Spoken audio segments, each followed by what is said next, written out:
안녕하십니까. 액션TV 조성철입니다. 오늘 또 경찰청 치안전문지식 자문위원이고 에듀웨이 인재개발원 원장이신 박장남 원장님 모시고 범죄 파일 이야기 나눠보겠습니다. 반갑습니다. 네, 안녕하십니까. 예. 박정만입니다. 예, 네, 예. 반갑습니다. 원장님 오늘 지금 범죄 파일에서 다뤄볼 사건은 어떤 것인가요? 네, 조지분 사건이 나오시죠. 조주빈 엠번방. 네. 아, 예. 최근 논란이 되고 있는 미성년자 예. 성착취 사건 이른바 예, 그렇죠. 예. 조주빈 사건이 예. 국민적 공분을 사고 있는 성범죄, 예. 즉 디지털 성범죄 사건입니다. 아. 우리 지역인 강주에서도 예. 디지털 성범죄가 예. 솔직히 기승을 부리는 현실인데 예. 엠번방 사건은 남의 일이 아니라고 생각이 되고 있습니다. 예. 지금 이제 말씀하신 것처럼 디지털 성범죄 사건인데요. 네. 이게 이제 온라인에서 오프라인의 범죄까지 이렇게 포괄된 상태로 지금 진행이 된 건데 네. 이 사건이 좀 복잡해 보여요. 얼른 네. 보기에는. 예. 어떤 사건인가 좀 자세히 한번 말씀해 주시겠습니까? 엠번방 사건은 예. 일명 조주빈 사건이라 하죠. 예. 이 사건은 2018년 하반기부터 예. 2020년 예. 3월 현재까지 텔레그램, 예. 디스코드 등의 메신저 앱을 이용해서 예. 벌어지고 있는 예. 대규모 디지털 성범죄로 예. 성착취 사건인데요. 예. 피해자는 중학생 등 미성년자를 대거 포함하고 있습니다. 예. 가해자 규모는 최소 박사방, 막보기방 회원이 1만 명, 그리고 박사방 유로 회원 3만 명 내지 수만 명에서 최대 30만 명으로 추정되고 있는 실정입니다. 피해자의 숫자는 박사방의 경우 확인된 경우만 최소 74명이고 그중 아동, 초중소년 등 미성년자가 16명입니다. 그리고 수천에서 수만에 이를 것으로 내다보고 있습니다. 엠번방은 2019년 2월에 가해자들이 피해자들을 노예라고 부르며 성착취 사진을 올리고 그리고 신상 정보까지 공유하는 텔레그램 채팅방이 있다는 사실이 디스인사이드의 야구 갤러리와 그리고 수능 갤러리, 일간 베스트, 속칭 일베 등의 남초 커뮤니티에 알려졌던 것입니다. 그리고 각갓이라는 닉네임은 1번 방부터 8번 방, 속칭 M번 방까지 8개의 채팅방을 만들어서 여기에 성착취 음란물을 올렸고요. 왓츠미라는 닉네임은 고딩방이라는 텔레그램 방에 그 링크를 올려 접속하게 했던 것입니다. 그러나 M번방은 2019년 9월에 사라졌고 대신 다른 방들이 생겨났습니다. 그리고 생겨난 방들 중 박사라는 닉네임이 운영한 박사방이 가장 유명한데요. 성착취물을 텔레그램 채팅방을 통해 유통하고 암호화폐로만 결제를 하였고 채팅방에 들어갈 수 있는 전문적인 모델을 만들었던 것입니다. 2019년 7월에 등장한 박사는 여성들을 협박하고 신상 정보를 파악해서 아주 가학적인 사진과 영상을 찍고 올리게 했던 것입니다. 그리고 보도가 시작되자 박사라는 기자의 신상 정보를 파악하고 박사는 기자의 신상 정보를 파악하고 유포하기도 했습니다. 인천에 있는 고등학생은 아동 음란물과 마약 거래 링크가 공유되는 여러 개의 텔레그램 채팅방을 운영하고 경찰 수사에 대비하는 요령까지 서로 공유하기도 했던 사건입니다. 지금 이제 N번방, 박사방 이런 이제 사건들이 있는데 좀 더 한번 자세히 또 이야기 쉽게 한번 설명을 좀 해주셨으면 하는데요. 그 텔레그램 M번방, 박사방 사건은 쉽게 말하면 어떤 사건이냐면 2018년 하반기부터 예. 텔레그램 엠번방과 예. 박사방에서 자행된 성착취 사건을 말합니다. 예. 엠번방과 박사방을 개설 운영한 가해자들은 예. 미성년자를 포함한 일반 여성을 대상으로 예. 성착취 영상을 찍도록 협박하고 예. 그리고 해당 영상을 텔레그램 비밀 대화방에서 판매하는 예. 예. 잔인한 행각을 저질렀던 사건인데요. 예. 아주 구체적으로 좀 설명을 할 필요가 있어서 말씀드리면 예. 텔레그램 엠번방 박사방 사건은 예. 미성년자를 포함한 일반 여성들을 예. 대상으로 한 성착취 영상이 예. 해외 예. 모바일 메신저 텔레그램을 통해서 예. 대대적으로 예. 공유 판매된 디지털 성범죄 사건을 말합니다. 예.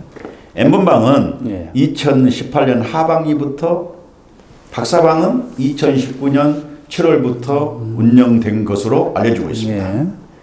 해당 채팅방 운영자들은 예. 미성년자를 비롯한 일반 여성을 대상으로 예. 성착취 영상을 찍도록 협박하고 예. 그 영상을 텔레그램 비밀방에서 판매하는 잔인한 행각을 저질렀던 사건인데요. 예.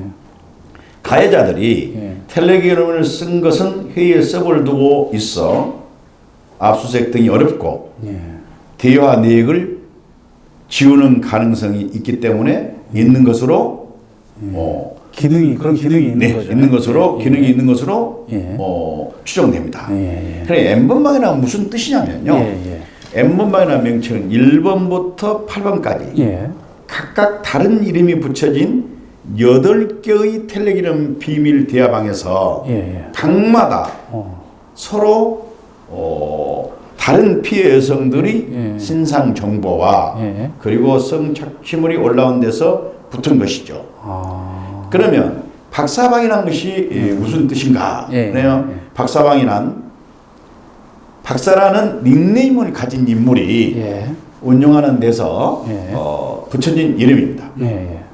엠번방과 박사방의 가해자들은 피해자들이 성착취 영상을 올린 것은 물론이고 예. 이들의 신상 정보까지 피해자 신상 정보를 말씀하시는 그렇죠. 거죠. 신상 예. 정보까지 모두 공유해서 그가간 정말 행위네요. 피해자들이 자신들의 복종할 수밖에 없도록 예. 극심한 고통을 준 것으로 알려지고 있습니다. 예. 또 가해자들은 예. 그 문화상품권이나 예. 가상 화폐처럼 추적이 어려운 금품을 받은 뒤에 예. 방문자들에게 해당 채팅방으로 향하는 예. 링크를 공유했는데요. 예. 이곳에 입장한 사람들은 최소 수만 명에서 최대 26만 명 정도로 추정되고 있는 실정입니다. 어마어마한 예. 사건이네 정말. 아울러서 가해자는 신고와 추적을 피하기 위해서 채팅방을 수시로 없애고 예. 그리고 만드는 일을 반복했고 예. 이러한 수법을 이용해서 유사 엠번방들까지 예. 등장한 것입니다. 그러면 어떻게 엠번방 사건의 시작과 박사방이 등장했는가? 예. 쉽게 말하면 어떻게 엠번방 사건의 시작과 예. 박사방이 등장을 했는가? 예. 엠번방 사건의 시작과 박사방 등장에 대해서 예. 한번 말씀드린다면은 예. 엠번방은 예.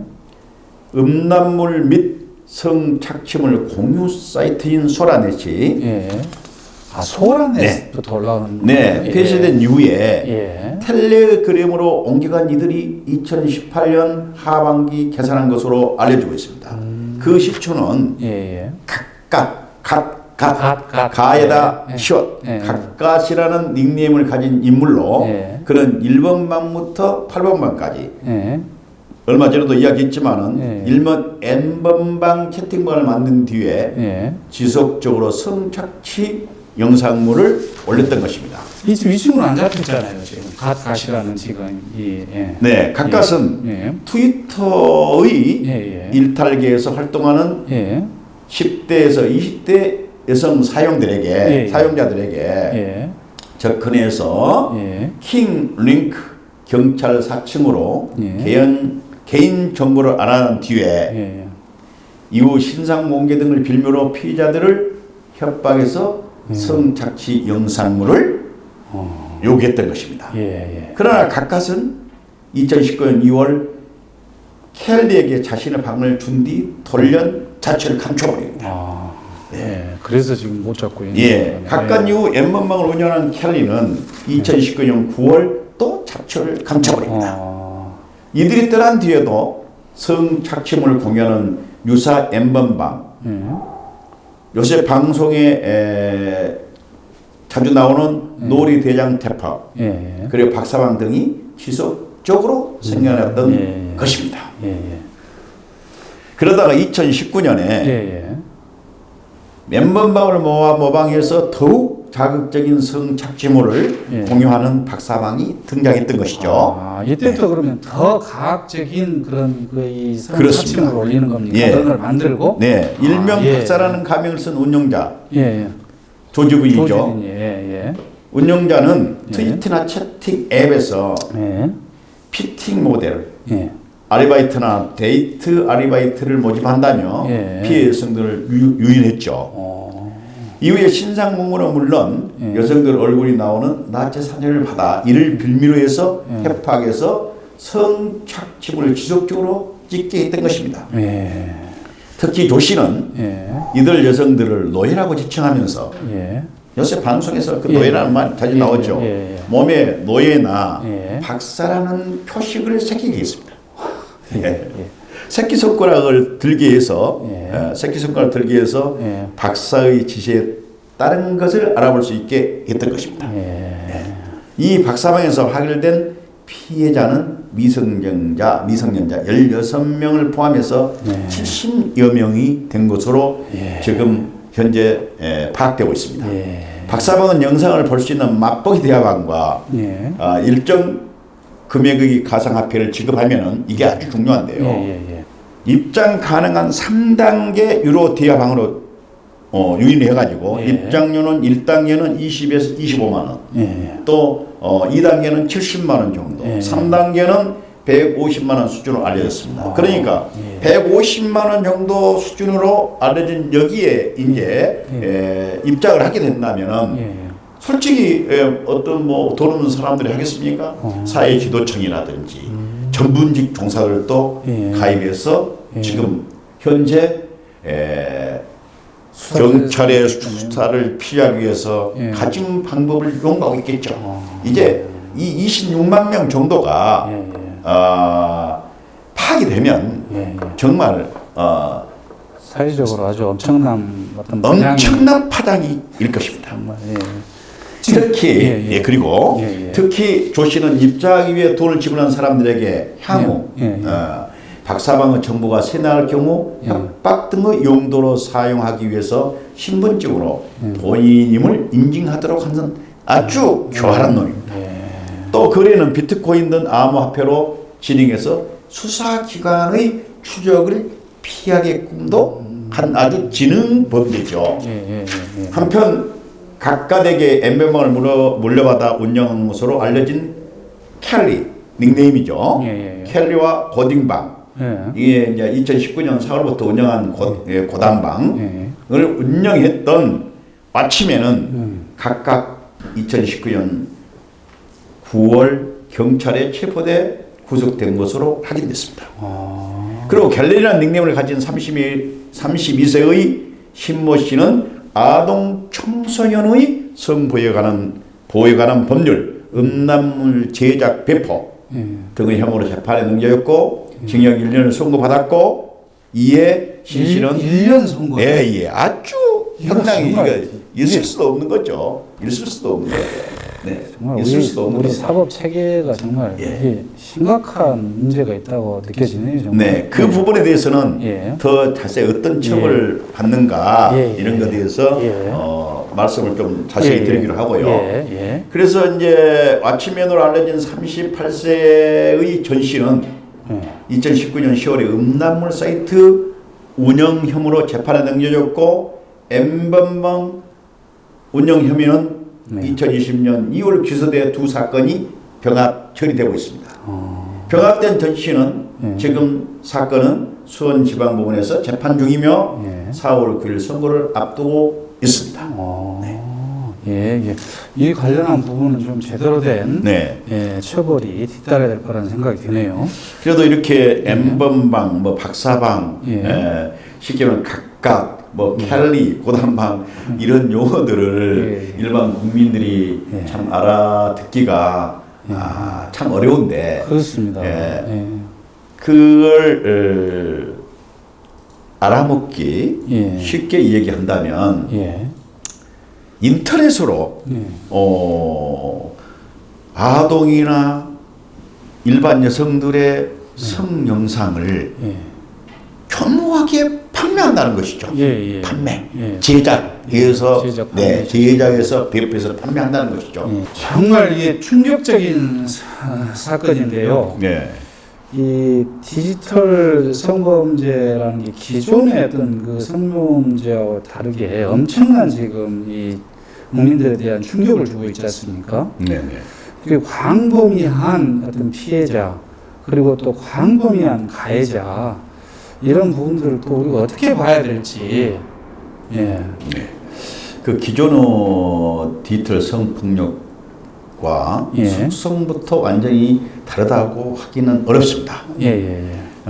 예전에 디지털 성폭력이 여성들을 성적으로 도구화하고 그리고 성적인 대상화를 하는 것이 주요 목적이었다면은 지금 텔레그램 성착취방에서 보여줬던 형태들은 여성들을 능멸하고 그리고 노예로 만든다든지 능욕한다든지 약점을 잡아서 이와 같은 방식의 범죄 목적이 조금 다른다는 느낌을 받았습니다.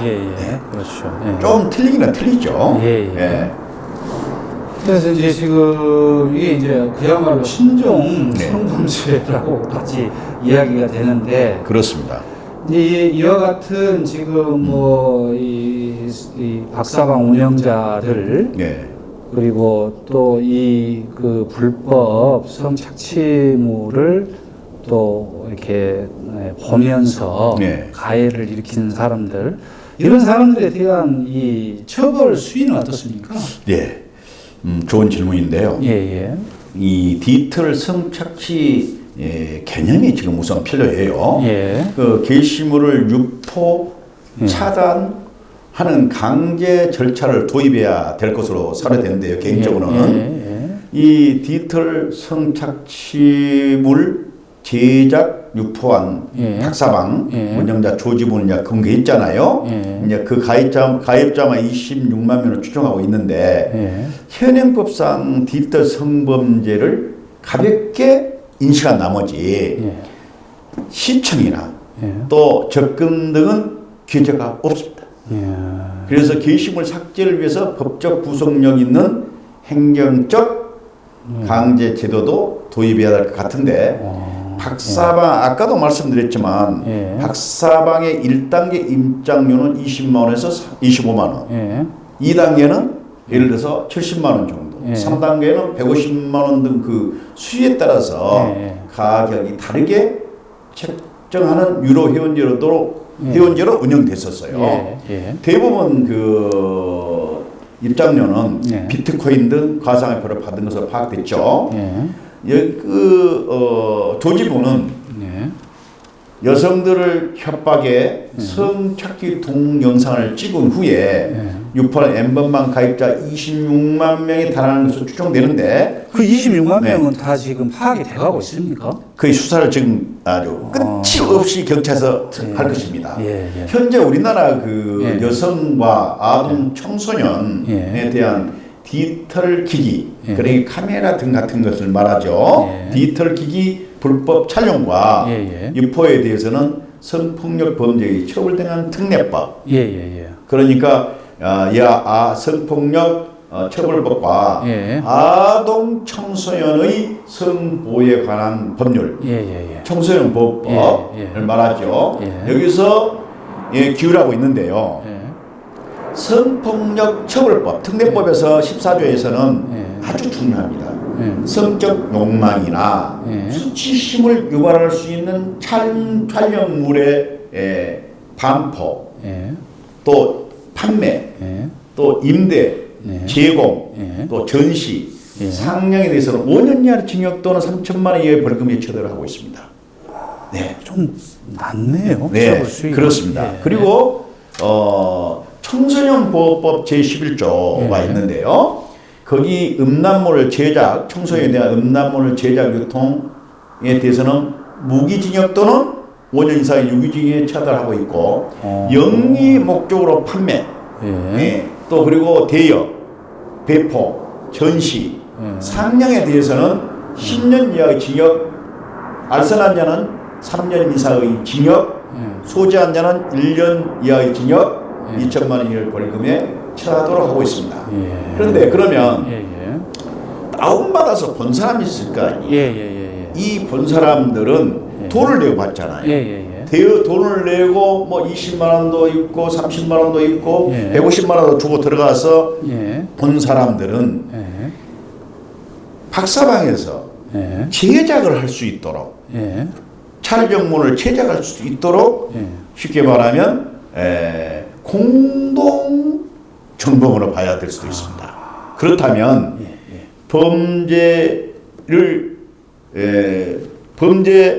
조직으로 볼 수도 내다볼 수도 있어요. 범단. 네. 그런데 이제 이게 중요하죠. 범죄단체. 범담으로 이제 이 생각하기 어려운 것이 있는데 누군가가 범단으로 된다면 지시 명령한 사람이 있어야 되죠. 근데 지시 명령을 했다라고 보기는 어렵지만 돈을 내고 본 건 이건 쉽게 말하면 판관에 따라서 다 달리 내다보고 해석할 수도 있겠지만 지금 이 법만 가지고도 아동 청소년의 이 청소년에 대해서 디지털 기기를 이용해서 불법 촬영했다면 무기징역까지 가능한 거 그렇죠. 아닙니까? 제작자는. 네. 영리 목적으로 이 음란물을 제조하고 제작을 도왔잖아요. 지금 돈을 주고 제작을 도왔고 유통에 대한 것은 무기징역 또는 5년 이상의 징역에 처할 수 있겠습니다. 또 그 방에서 조주빈이 그 사람을 시켜가지고 어떤 그 이 작품을 영상을 그 찍게 이렇게 조종한 내용도 있었지 않습니까? 그렇습니다. 그런 것이 하나의 어떤 그 제작이라고 봐야 되겠죠. 제작을 보고 조직 형태로 그걸 이해해서 뭐 처벌하는 그런 고민도 지금 있는 걸로 추미애 법무장관께서는 범단으로도 구휼할 수 있을 것 같다라고 얘기했는데 저는 이 형법에 아니면 특별법에 법대로 내다본다면 지시명령이 원래는 지금 조직폭력배를 그렇죠.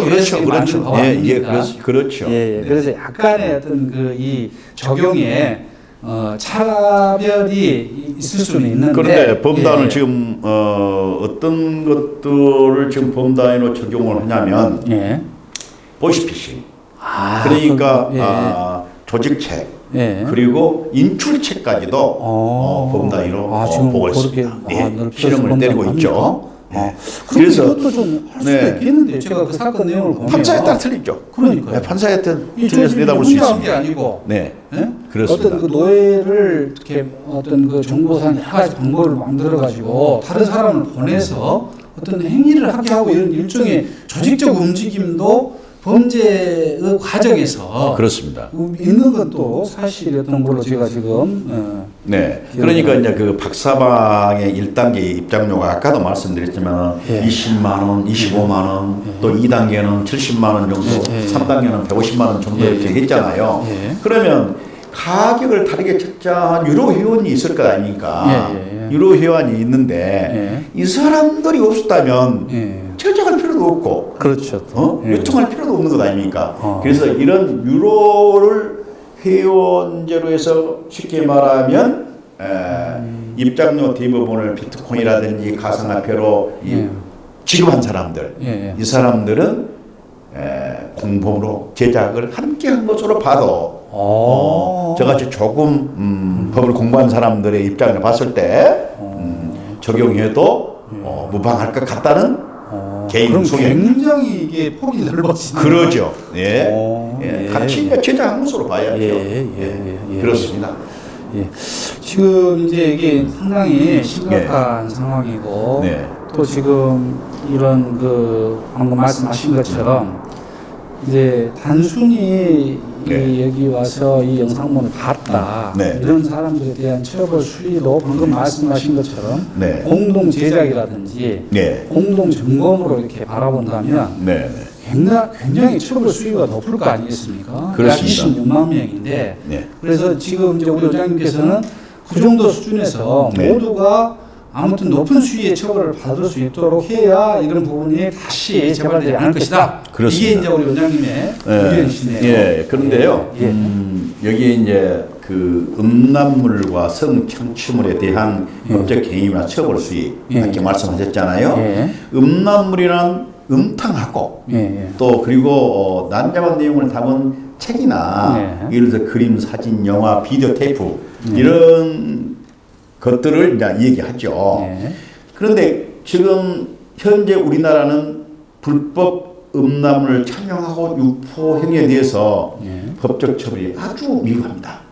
예를 들어 작년에 한 여성 단체가 그 불법 음란물 사이트 운영자와 영상을 올린 유포자 190명을 고발했습니다. 그런데 지금까지 실형을 받은 사람은 단 2명뿐이에요.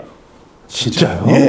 그래서 불법 그 음란물 촬영과 유포 등 디지털 성범죄는 계속 늘어나고 있는데 지금 범죄가 키우고 있네요. 지금. 법만은 너무 느슨하죠. 빨리 법을 지금 입법하여 국회 열어서 개정을 해야겠네요. 빠른 속도로 개정을 해야 될 거예요. 이제 선거가 내일 모레 닥쳤습니다만 선거 이전이라도 입법해야 되고. 근데 우리 국회가 정말 문제입니다. 이렇게 여러 가지 사건들을 다루다 보면 꼭 종착점이 국회의 혜택, 국회의원들이 정말 문제라는 생각도 지금 많이 듭니다. 그래서 이제 처벌을 이제 강화를 해야 될 것인데 피해자들의 경우에는 평생을 씻을 수 없는 그 상처를 입잖아요.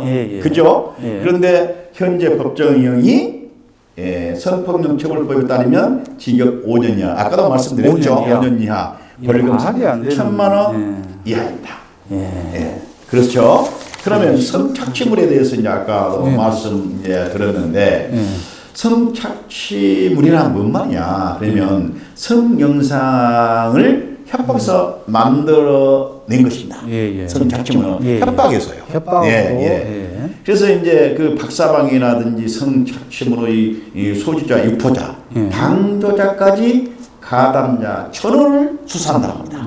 경찰에서는. 그래서 인터넷 메신저 텔레그램을 통해서 이제 벌어진 미성년자 성착취 사건으로 박사방 등 이른바 엠번방 사건에 관련된 운영자, 조직원뿐만이 아니라 박사방 조력자, 그리고 영상 제작자, 성착취물 영상을 소지, 유포한 자 등 가담자 전원에 대해서 이제 수사할 것인데요. 디지털 성범죄 관련 그 영상 생산자, 유포자는 물론 가담, 방부한 자도 끝까지 추적한다고 그러는데 처벌할 것을 저도 내다보고 있습니다. 그런데 이 성착취물 영상을 본 사람들은 지금 벌벌벌 떨고 좀 자수한 사람들로 지금 3명이 있잖아요. 자수하면 형을 감경할 수 있습니다. 면제할 수 있고 감경할 수도 있습니다. 자수해서 광명착자. 그렇습니다. 그리고 대형 음란물 사이트 1심을 살펴봤더니 판례를 살펴봤더니 23만 건을 유포한 사건이 있는데요. 그 운영자가 징역 1년 6월 M번방어 전신으로 통하는 인터넷 사이트 AV 스눕회원 122만 명 중 형사처벌을 받은 사람은 모두 몇 명이나 될까요? 몇 명이 됩니까? 48명뿐입니다. 122만 명 중 예. 48명만 처벌을 받았다고 예. 하죠. 그 중에 39명은 징역형의 집행유예나 예. 벌금형의 처벌을 받았습니다. 그런데 아주 중요한 외국의 사례를 한번 봅시다. 예. 미국에서는 말입니다. 아동 성착취 영상을 한번 내려받은 사람이 징역 70개월. 한 번만 내려본 사람이 70개월. 보호관찰 10년 6년 선고를 받았습니다. 한국에서는 70건을 내려받은 사람이 벌금 고작 300만 원. 외국에 비해 처벌 수위가 너무 낮아도 낮습니다. 처벌 수위를 강화하는 입법이 빨리 선사돼야 될 것 같습니다. 예, 정말 중요한 말씀 해주신 것 같습니다.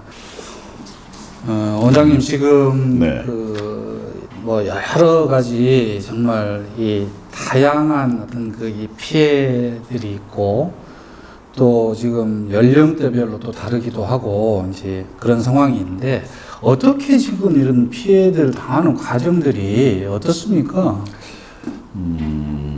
이걸 쉽게 정리하자면은 몽캠 사기 사건입니다. 몽캠. 네. 이런 그 트위터 등에서 미성자 이들이 뭣도 모르고 올린 몽캠으로 다가가 그 가족들에게 뿌린다고 협박하죠. 네가 보여줬던 그 알몸 사진이라든지. 그러니까 이미 트위터나 이런 데서 뭐 이제 그 본인의 이렇게 어떤 그 수치실 수 있는 그런 그렇죠. 이 촬영물을 보고 이렇게 접근하는 겁니까? 예를 들어서 이제 어린 그 여중생이나 초등학교 여학생들이 이제 무슨 뭐 알바다, 뭐 모델로 뭐 해주겠다. 아니면 이제 그 서로 대화를 하죠. 그러면서 유인을 하는 거군요. 내 것도 보여주고 내 것도 보여주고 이제 그런 과정에서 이것을 이제 서로 이제 인터넷으로 이제 채팅을 하다가 인적사항이 어디 학교의 교복이 뭐고 인적사항을 서로 나눌 것 아닙니까? 아니면 다른 인터넷 방으로 들어가서 하다가 인적사항을 알게 되죠. 그러면 너희 가족에도 알리겠다. 예를 들어서 피해 학생이 피해 청소년이 어느 그 신체 부위를 촬영된 것을 너그 가족에게 아빠 엄마한테 보내겠다. 말을 안 들어주면 전에는 이제 몽캠피싱이라면 그런 것들을 이용해서 협박해서 금품을 떨어낸 건데 여기 이 박사방에서는 촬영을 하게 하는 거죠. 촬영을 해서 네 신체를 성행위물을 그러면 더 이제 수위를 높여서 촬영해가지고 차근차근 하는 것이죠. 차근차근 아주 과학적인 성행위까지 그리고 뭐 또 이 들어온 자기 방에 들어온 사람들에게 돈 내고 들어온 사람들에게 인적사항을 알려서 성폭행을 하게끔 또 강간을 할 수 있게끔 또 그리고 이런 내용도 있다고 그럽니다. 자기의 이 누나가 보는 앞에서 남동생이 자유행위를 하게 한다든지 이렇게 아주 과학적인 거 성폭행을 여러 명으로부터 성폭행을 당하는 이런 거 씻을 수 없는 치욕스러운 것이 아니라 정말 이 말로 표현할 수 없는 과학적인 행동을 한 것을 자기 부모들한테 알리겠다라고 하니까 피해 그 어린 피해 어린 피해자들은 어쩌습니까? 그 협박에 못 이겨서 또 다른 것을 하죠. 이제 일반적인 그 영상이 아니었어요. 여아들은 나체 몸에 칼로 노이라 새기게 하고 몸 안에 애벌레를 넣어서 몸님치는 그런 영상을 수많은 남성들에게 관전하고 하게끔 하고 여아의 그 친남동생에게 유사성행위를 시키고 이런 너무나도 과학적인 행위들을 촬영해서 부모들에게 알린다는데 그 뒤로 따라주지 않을 청소년이 어디 있겠습니까? 이걸 유폐해서 돈벌이 수단으로 삼았다는 것이죠. 정말 극악한 행위들인데요. 이런 피해자들에게 어떤 그 뭐랄까 좀 지원이라든지 또는 이 피해자 영상물을 없앤다든지 지금 이런 어떤 그 그렇죠. 방안들은 어떻게 진행되고 있습니까? 그렇습니다. 일단 이런 피해자들은 여가부 산하에 있는 디지털 성범죄 피해자 지원센터라는 곳이 있습니다. 거기에서 삭제 지원 및 다른 지원들을 받을 수 있기 때문에 이곳에 지원을 받을 수 있고 다시 한번 말씀드립니다. 디지털 성범죄 피해자 지원센터 이 들어가시면 되겠습니다. 그리고 또 한국 사이버 성폭력 대응센터 그리고 디지털 텔레그램 성착취 공동 대책위원회라고 NGO들이 공대회가 있습니다. 방금 말하는 한국 사이버 성폭력 대응센터 또 여가부 산하의 디지털 성범죄 피해자 지원센터 이곳에서 이제 피해자 지원을 같이 이제 할 거예요. 그래서 누구든지 상담과 함께 법률까지도 지원이 가능합니다. 아무튼 이제 제가 듣기에 무조건 이 뭐랄까 온라인상의 협박이나 이런 부분이 있으면 우리 경찰이나 검찰에서 어찌 됐든 간에 어떤 그 여러 가지 신분 보호라든지 수사상에 필요한 부분 최대한 지원을 할 테니까 혹시라도 뭐 이렇게 협박을 당했을 때는 일단 경찰에 신고하는 것이 가장 그렇습니다. 119나 119도 좋고 112도 좋고 또 일단은 신고해서 경찰의 조력을 받는 것이 어찌됐든 피해의 시작에서의 어떤 그 이 문제를 해결하는 가장 중요한 방법이죠. 그렇죠. 그렇습니다. 그러면 지금 우리가 지금 이게 엄청난 이 사회적 문제가 되고 있는데 향후에 이런 문제들에 대해서 뭔가 좀 체계적인 대책이 좀 필요하지 않겠습니까? 그렇습니다. 그래서 이제 경찰에서는 텔레그램 그 사이버 성착취 문제가 근본적으로 해결될 때까지 조직적이고 그리고 체계적으로 단속을 강화해야 되고 텔레그램 등 온라인을 이용한 성착취물 유포가 돈벌이로 전락되지 않도록 전락되지 않고 악용될 수 없도록 해야 하고 수사 과정에서 피해자들의 2차 피해 방지 그 어린 청소년들의 2차 피해 방지를 위해서 노력해야 할 것입니다. 특히 성범죄에는 피해자들에게 2차적으로 피해를 줘서는 안 됩니다. 그렇게 말하면 여기서 조서를 받고 또 검찰에 가서 받고 경찰에서 받고 또 뭐 상담소에서 다시 얘기하고 그런 사건들을 생각해도 싫은 사건들을 이곳에서 또 이 사람이 물어보고 저 사람이 수사 과정에서도 엄청 중요하고요. 관계기관과 함께 그 피해자 보호 활동에 앞장서는 회복적 정의 실험 다시 한번 말씀드립니다. 피해자 보호 활동에 앞장서는 회복적 정의 실현에 힘써야 됩니다. 또한 신종 디지털 성범죄를 빨리 법률 제정해서 중벌에 처해야 하고 이런 사람들은 사회에서 격리시키는 제도를 도입해야 되지 않겠는가 이런 생각을 개인적으로 해봅니다. 가장 중요한 것은 이 어린 학생들에게 정말 2차 피해가 일어나지 않도록 수사 과정에서나 또 상담 기관에서 정말 정성을 다해야 될 것으로 설화됩니다. 감사합니다. 오늘 정말 그 긴 여러 가지 말씀 너무 고맙습니다. 이런 사건을 다룰 때마다 좀 안타까운 점들이 많이 있는데 우리 사회가 빨리 이런 문제에 대해서 신속히 대응을 해서 재발되지 않도록 이런 범죄들이 재발되지 않도록 제도적인 보완 장치가 빨리 이루어졌으면 하는 바람입니다. 오늘 수고하셨습니다. 감사합니다. 감사합니다.